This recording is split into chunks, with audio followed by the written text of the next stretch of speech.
Madame, Messieurs, bonsoir. Voici le sommaire de cette édition. Le peuple congolais commémore ce 17 mai le 18e anniversaire de la libération de l'ex-Zaïre par Mosé Laurent Désiré Kabila et ses compagnons avec l'entrée de l'AFDL à Kinshasa. En mémoire de cette prise de pouvoir, un culte d'action des grâces a été organisé samedi en la cathédrale du centenaire protestant. Retour sur ce culte dans un instant.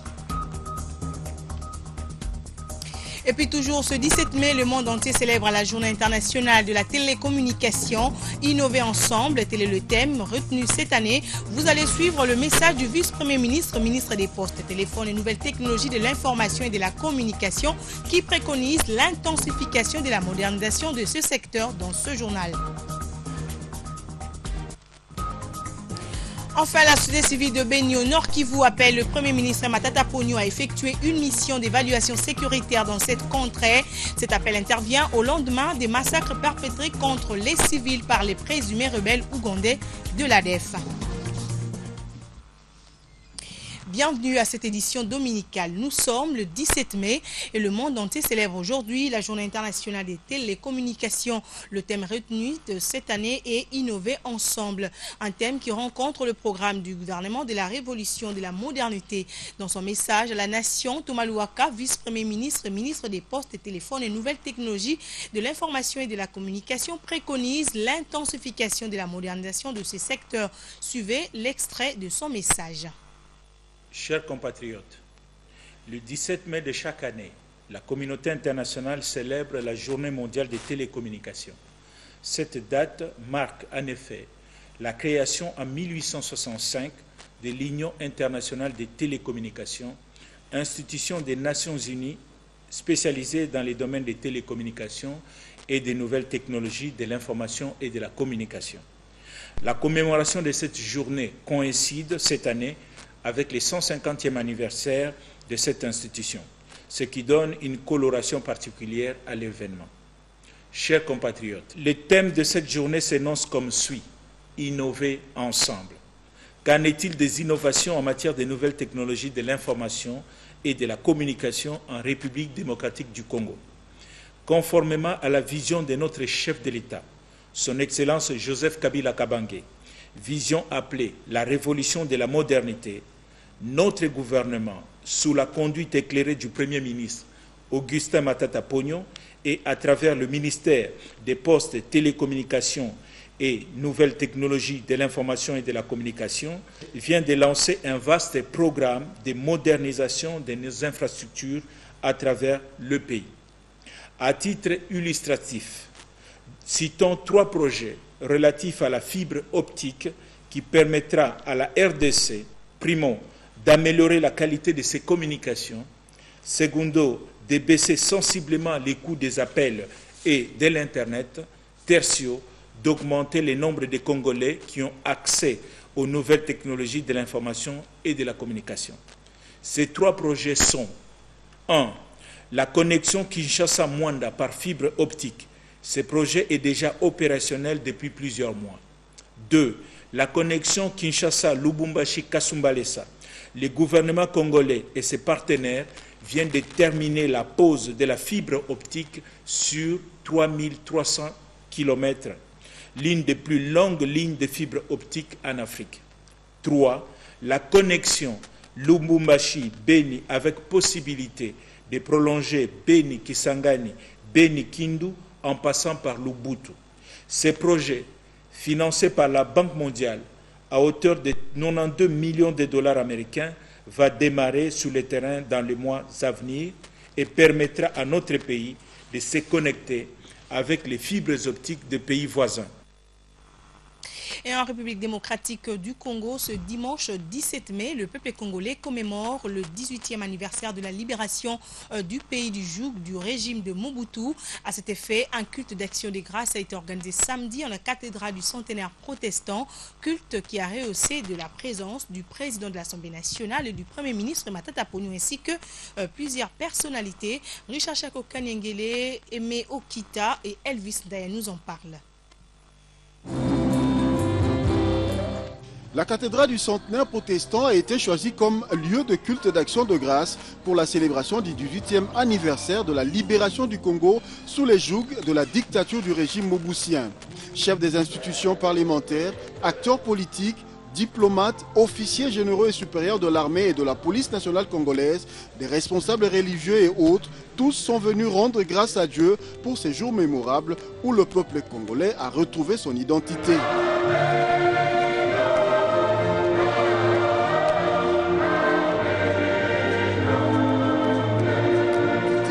L'officiant du jour, dans sa prédication, a exhorté l'assistance à placer Dieu au centre de toutes ses préoccupations, étant donné que tout être humain est ouvrier de Dieu. Madame Agathe Moulimbi, qui est un des compagnons de Mzé, a invité le peuple congolais à adhérer au plan nationaliste de Mzé Laurent Désiré Kabila, que concrétise son successeur Joseph Kabila. Je demande aux Congolais et Congolaises en général, à la jeunesse congolaise en particulier, d'adhérer au plan nationaliste de M. Laurent Désiré Kabila, que concrétise son excellence Joseph Kabila, lequel est fondé sur l'autoprise en charge par le travail et l'organisation d'une gestion saine et responsable sans oublier la reconstruction du pays. C'est l'unique voie qui va conduire au développement du pays pour pouvoir réduire sensiblement la pauvreté. Pendant que le culte s'est déroulé, les militants des partis politiques rivalisaient d'ardeur avec des chants et danses à l'extérieur, une façon pour eux de donner une touche particulière à cet événement. Et 18 ans après, les Congolais se souviennent des acquis de la révolution pardon imprimée par Mzé Laurent Désiré Kabila, des acquis qui méritent d'être capitalisés selon quelques compagnons de Mzé interrogés par nos reporters. Ils sont au micro de Richard Chako Kanengele et Vice Ndaya. Quand Mzé est entré avec l'AFDEL, ils ont décrété une politique de révolution pardon. Le pardon sur vertu, mais une révolution aussi pour l'avènement de la démocratie et pour le développement de notre pays. Une révolution pour que les Congolais se prennent en charge pour leur propre développement. L'acquis de l'AFDEL, c'est d'abord permettre une démocratisation du pays, permettre une reconstruction du pays. Parce que le système comprador dans lequel s'était trouvée la Deuxième République ne permettait même plus de générer une plus-value pour des investissements. Et l'arrivée, l'exercice du pouvoir par Mzé et par la suite par le président Joseph Kabila a permis de générer une plus-value consacrée aux infrastructures. Toutes les œuvres que Mzé a amenées sont en train d'être poursuivies par les camarades Joseph Kabila, Kabange, parce que comme vous le savez, c'est lui qui a fait en sorte que la démocratie puisse régner dans notre pays. Nous avons déjà organisé des élections libres, démocratiques et transparentes, et d'ailleurs bientôt il y aura encore d'autres élections, et nous sommes en train de nous préparer en conséquence pour que le peuple qui est le souverain primaire puisse désormais commencer à donner le pouvoir aux dirigeants de ces pays. C'était une révolution populaire. Ça veut dire que ce n'était pas seulement Laurent Désiré Kabila qui a fait la révolution, c'était vraiment la majorité des Congolais qui voulaient que les choses changent parce qu'ils étaient fatigués du régime de Mobutu. Donc c'est une révolution que moi j'estime être une révolution fondamentalement populaire appartenant au peuple congolais. Il faut que le peuple congolais puisse garder ça en mémoire parce qu'il y a encore des velléités, des gens qui veulent remettre ça en cause. 18 ans après, nous sommes passés de la nuit au jour. Pourquoi? Parce que, vous vous rappelez, nous avons tous décrié la longue dictature, une dictature qui était très féroce. Et aujourd'hui, 18 ans après, nous sommes dans la démocratie. Beaucoup de partis politiques sont nés, sont opérationnels et juste de la liberté d'expression pour pouvoir informer la population. Aujourd'hui, nous célébrons cette libération parce que pour nous et pour le peuple congolais tout entier, la libération était une libération pardon. À l'époque, vous saviez, quand Mobutu abandonnait le pouvoir, son dernier carré annonçait qu'ils avaient le contrôle à main. Et parmi ces personnes qui avaient crié qu'ils avaient le contrôle de la situation à main, ils sont aujourd'hui à côté du président de la République qui lui aussi a intériorisé la notion de pardon, de la révolution initiée par les camarades Mzee Laurent Désiré Kabila. Vous le savez, 17 mai 1997, 17 mai 2015, 18 ans se sont écoulés depuis la libération de la République démocratique du Congo, marquée par l'accession de Laurent Désiré Kabila au pouvoir. Après une lutte déterminée appelée guerre de libération, le soldat du peuple à la tête de l'Alliance des forces démocratiques pour la libération du Congo a triomphé sur les 3 décennies du régime dictatorial du maréchal Mobutu. Retour sur les principaux faits dans ce reportage d'Astrid Bouitimanga rendu par Georges Gérardi. Le 17 mai 1997, les troupes de l'Alliance des forces démocratiques pour la libération du Congo prennent le contrôle de Kinshasa, la capitale. Au terme d'une lutte appelée la guerre de libération, Laurent Désiré Kabila et ses alliés ont eu raison de la dictature du maréchal Mobutu. Après un discours de vainqueur prononcé quelques jours avant à Lubumbashi, au Katanga, le soldat du peuple arrive au bout de sa lutte. Le voilà, maître du pays. Le comté élargi de l'AFDEL déclare 1. La prise du pouvoir d'État par l'Alliance des forces démocratiques pour la libération du Congo sous la direction de son président, M. Laurent Désiré Kabila. L'Alliance désormais l'autorité de transition. 2. Le président de l'AFDEL, M. Laurent Désiré Kabila, assume à partir de ce jour les fonctions du chef de l'État de la République démocratique du Congo. La Constitution, 3. La Constitution d'un gouvernement de transition de salut public dans un délai de 72 heures. 4. La convocation d'une assemblée constituante dans un délai de 60 jours en vue d'élaborer une constitution provisoire devant régir la période de transition. Mobutu Sese Seko a quitté en trompe le pays au terme de 3 décennies de règne sans partage. À Kinshasa, l'entrée des forces de la FDL est accueillie avec ovationnement. Le Zaïre devient République démocratique du Congo. Sa monnaie, le franc congolais, et son fleuve s'appelle désormais fleuve Congo.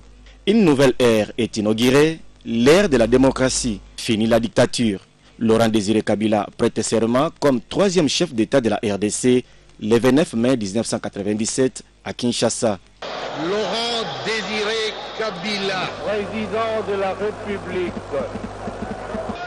Je jure fidélité à la nation. Le soldat du peuple, Mzee Laurent Désiré Kabila, tire sa révérence 4 ans après, en janvier 2001, à la suite d'un assassinat. Il est élevé à titre posthume au rang de héros national comme Patrice Emery Lumumba. Mzee Kabila a eu un parcours de combattant élogié depuis 1960 où il s'est démarqué dans des luttes de révolution pour l'intérêt du peuple. Mzee Laurent Désiré Kabila reste à jamais dans la mémoire collective des Congolais. Et sachez que la date du 17 mai étant considérée la journée nationale de l'armée à la suite des hauts faits d'armes de troupes de l'AFDL, le président de la République, en sa qualité de commandant suprême de FRDC de la PNC, vient de signer 3 ordonnances nommant le nouveau commandant de la base militaire de Kitona, le commandant adjoint de la 12e région militaire et nommant les commissaires principaux au sein de la police nationale congolaise. Nous vous proposons de suivre un extrait de la lecture de ces ordonnances faites par la presse présidentielle sur les antennes de la télévision nationale. Ordonnance numéro 15/26 du 16 mai 2015 portant nomination au sein du commandement d'une base militaire des forces armées de la République démocratique du Congo. Ordonne, article 1er, sont nommés aux fonctions ci-dessous au sein du commandement de la base militaire de Kitona les officiers dont les noms, postes, noms, prénoms et matricules suivent. Général de brigade, Matutezulwa Kamasoboa André, matricule 1 1-58-79 84 482-04, commandant de base militaire. Colonel Abitima Moulay Albert, matricule 1-56-75-26-704-11, commandant adjoint de base militaire chargé des opérations et renseignements. Colonel Kitenge Amissi Dieudonné David, matricule 1-68-98-35 296-42, commandant adjoint de base chargé de l'administration et logistique. Article 2 sont abrogées toutes les dispositions antérieures contraires à la présente ordonnance. Article 3. Le Premier ministre et le ministre de la Défense nationale, anciens combattants et réinsertion sont chargés, chacun en ce qui le concerne, de l'exécution de la présente ordonnance qui entre en vigueur à la date de sa signature, fait à Kinshasa le 16 mai 2015, Joseph Kabila Kabange. Ordonnance numéro 15, barre 027 du 16 mai 2015, portant nomination au sein du commandement de la 12e région militaire des forces armées de la République démocratique du Congo. Article 1er. Est nommé commandant adjoint de la 12e région militaire chargé de l'administration et de la logistique, le général de brigade Kaumbu Yankole Isidore, matricule 1-56-188-46-93. Article 2. Sont abrogées toutes les dispositions antérieures contraires à la présente ordonnance. Le Premier ministre, article 3. Le Premier ministre et les ministres de la Défense nationale, anciens combattants et réinsertion sont chargés chacun en ce qui les concerne de l'exécution de la présente ordonnance qui entre en vigueur à la date de sa signature. Joseph Kabila Kabange. Ordonnance numéro 15, barre 028 du 16 mai 2015 portant nomination au grade dans la catégorie des commissaires de la police au sein de la police nationale congolaise. Ordonne, article 1er, sont nommés au grade des commissaires principaux de police au sein de la police nationale congolaise. Les commissaires dont les noms, post-noms, prénoms et matricules suivent. 1. Adoubangu Djou Gilbert, matricule 11 96 209 61 90 27. 2. Aqua Djouroua Filémon, matricule 11 96. Et puis je l'ai annoncé en titre, le Premier ministre Augustin Matata Ponyo est appelé à effectuer une mission d'évaluation sécuritaire dans le territoire de Béni au Nord Kivu. Cet appel lui émane de la société civile de Béni qui intervient au lendemain des massacres perpétrés contre les civils par des présumés rebelles ougandais de l'ADF. Selon Gilbert Kambale, président de la société civile de Béni, cité par la radio Kapi, l'arrivée du Premier ministre dans cette partie de la RDC va sans doute dissuader ceux qui commettent ces massacres des civils dans cette contrée. Rappelons que le gouverneur du Nord Kivu avait déjà demandé davantage l'implication du Premier ministre pour combattre l'insécurité dans la province du Nord Kivu où les ADF ont tué plus de 300 personnes en 6 mois dans le territoire de Béni. Et l'actualité en dehors de nos frontières, au Burundi, le président Pierre Nkurunziza est apparu ce dimanche pour la première fois en public depuis la tentative de coup d'État contre son régime récemment. Le chef de l'État burundais s'est exprimé brièvement devant la presse à son palais. Il n'a cependant pas parlé des derniers événements politiques dans son pays, s'est contentant d'évoquer en 3 phrases des mesures contre de possibles attentats islamiques. Et passons maintenant à la partie rétrospective de cette édition dominicale. Y a-t-il des motions de défiance alimentaire à l'Assemblée nationale. Y a-t-il des motions incidentielles qui cachent la dictature d'un groupe à la Chambre basse? Autant de questions qui ont été examinées lundi par le bureau de l'Assemblée nationale et le groupe parlementaire de l'opposition. Les deux partis se sont tombés d'accord pour la mise en place d'une commission qui va statuer sur cette problématique des motions incidentielles et des défiances qui met en mal le fonctionnement de cette chambre parlementaire. Retour sur cette séance de travail avec Martin Kayembe et Sylvain Bété sur un commentaire de Jean-Pierre Kayembe. 72 heures après le boycott des travaux à la Chambre basse du Parlement par les 4 groupes parlementaires de l'opposition, l'heure est à l'apaisement. Le bureau de cette Chambre parlementaire, conduit par son président Obé Minakou, a conféré avec les députés nationaux de l'opposition. Question de trouver un terrain d'entente pour le bon fonctionnement de cet organe législatif.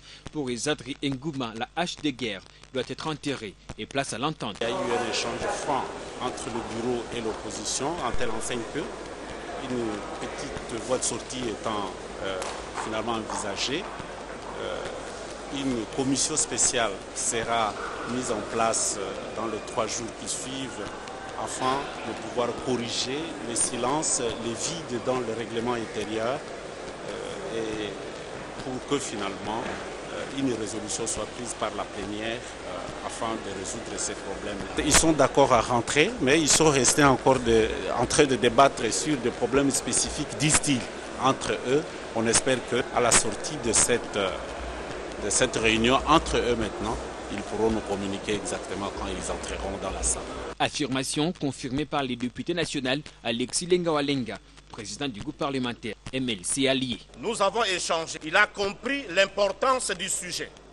C'est ainsi qu'il a proposé qu'une commission spéciale soit mise sur pied pour que la question soit vidée.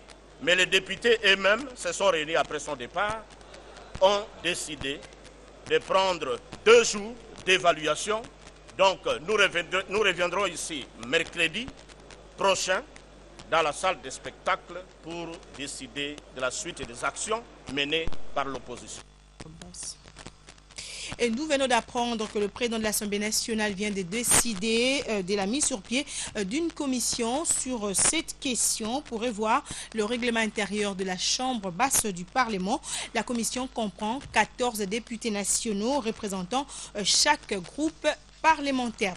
Et puis le vendredi dernier, les sénateurs ont réclamé un audit interne sur la liquidation des lignes aériennes congolaises et aussi que le ministre des Transports et des Communications puisse prendre un acte réglementaire interdisant le transport des minerais par véhicule au Katanga. C'était au cours de la séance plénière où des questions orales avec débat ont été adressées au ministre des Transports et celui de portefeuille sur la gestion du secteur de transport aérien, fluvial et ferroviaire. Encore une fois, un reportage signé Martin Kayembe. Sans aucune crainte.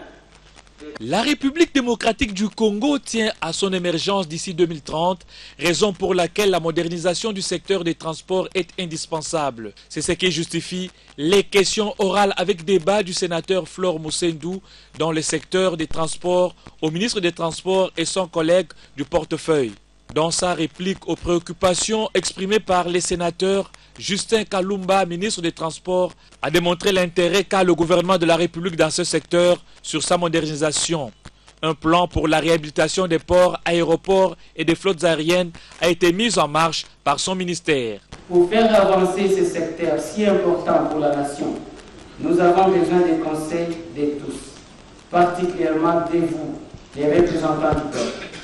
Voilà pourquoi nous avons pris le temps d'émir la réforme que nous allons bientôt soumettre à votre liste d'assemblée. Dans sa conclusion aux 2 ministres, le sénateur Flore Moussendou reste incrédule quant à la volonté du gouvernement de booster ce secteur. Il a fustigé une liquidation précipitée des lignes aériennes congolaises et la volonté affichée par le gouvernement de ne pas réhabiliter les réseaux ferroviaires en République démocratique du Congo. Vous ne pouvez pas relancer l'économie d'un pays comme le nôtre sans infrastructure de transport. Et le vrai problème, c'est que nous nous sommes rendus compte que le transport ferroviaire et aérien n'était pas en train de suivre cet envolée de développement de notre pays. Donc notre question a été dans le sens de demander au ministre, d'une part, d'examiner de près et de décider en connaissance de cause sur le sort des lignes aériennes congolaises, LAC, que le gouvernement avait dissoute. Flore Moussendo a formulé quelques recommandations aux sénateurs sur les lignes aériennes congolaises et le réseau ferroviaire en RDC. Le président du Sénat, Léon Kengo Adonjo, a proposé la validation de ces recommandations à la plénière de lundi prochain. Et côté parti politique à présent, Henri Movasakani, c'est le nouveau secrétaire général du Parti du Peuple pour la reconstruction et la démocratie.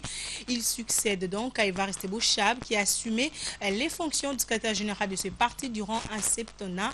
C'est l'une des résolutions du congrès extraordinaire de cette formation politique qui s'est clôturée vendredi à la foire internationale de Kinshasa. S'exprimant à chaud, l'ambassadeur Movasakani a appelé ses camarades à tout donner pour non seulement gagner les élections à venir, mais aussi et surtout perpétuer le règne à la tête du pays. Extrait de son discours choisi ici par nos reporters.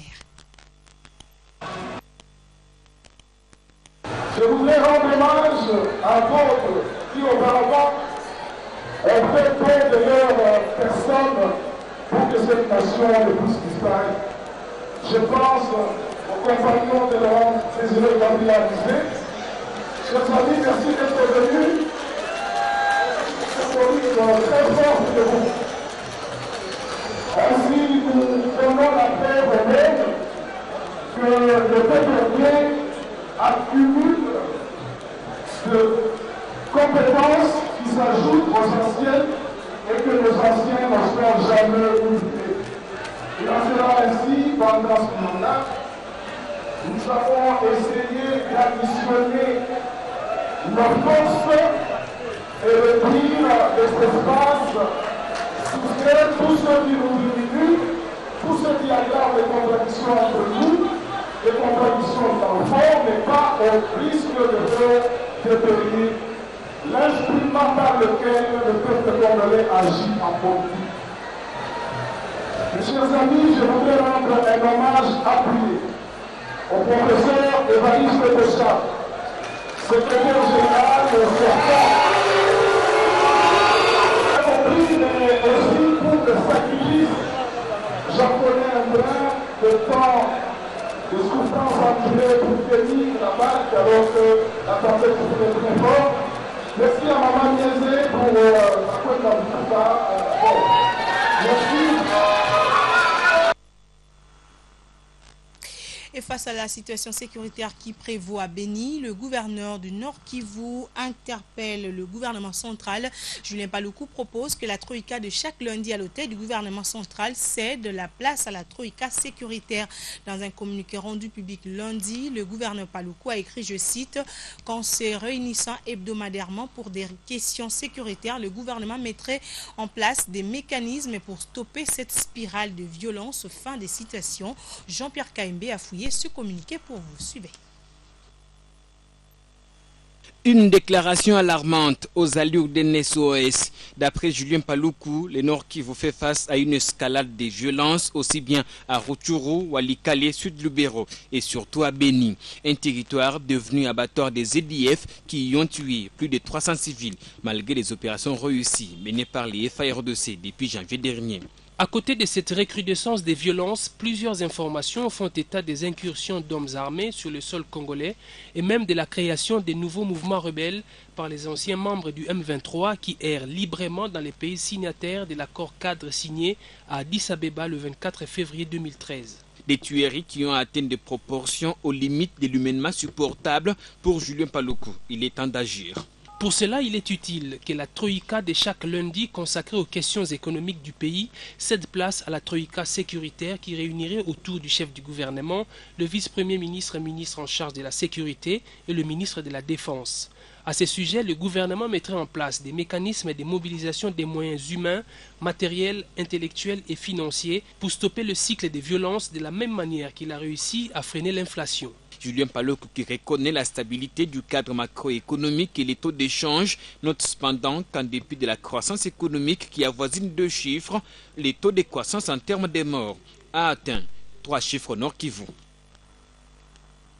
Et puisque nous parlons de la sécurité dans cette partie de la RDC, sachez que les activités ont repris samedi à Béni, dans le Nord Kivu, après 5 journées ville morte lancées par la société civile pour dénoncer les carnages à répétition.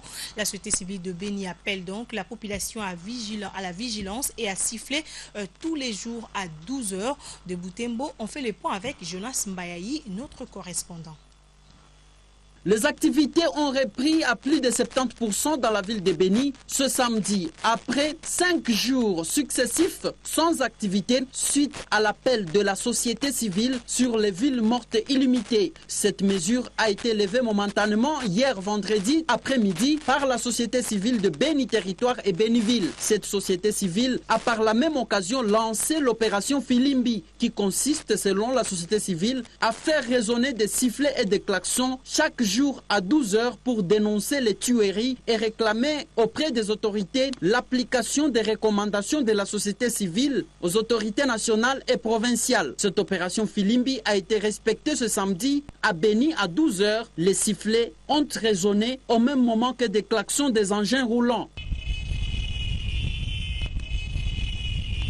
Aussi, une foule de petits-enfants sans aucun responsable devant, derrière elle, s'est spontanément improvisée sur le boulevard Nyamwisi, scandant des chansons hostiles au carnage.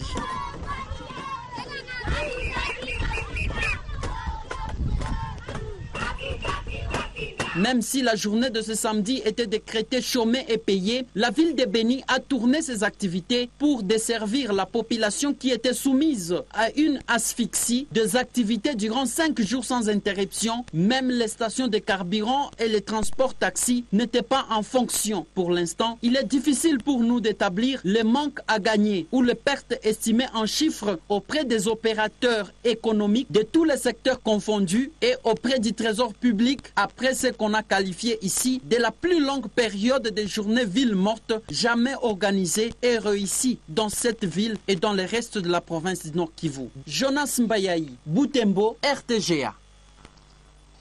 Et le mardi 12 mai dernier, les infirmiers ont célébré la journée internationale leur consacrée. Ils continuent à réclamer la reconnaissance de leur profession. À cette occasion, ils ont déposé un mémorandum auprès du président de l'Assemblée nationale pour la création de l'ordre des infirmiers. Bien avant cela, ils avaient défilé devant les autorités sur le boulevard Triomphal. Clarisse Koko Kapala et Baudrimata les ont accompagnés. Ils ont bravé la pluie pour célébrer la journée internationale de l'infirmière. Ces hommes et femmes venus de tous les hôpitaux et écoles de formation ont défilé devant les autorités, une façon d'exprimer leur joie. Mais ils veulent, mordicus, la reconnaissance de leur profession au travers l'ordre des infirmiers. Le ministère de la Santé publique promet de les accompagner dans le processus. Une association ne peut pas punir. Aujourd'hui en RDC, nous avons beaucoup d'expatriés qui viennent travailler comme infirmiers. Une association n'a pas le pouvoir.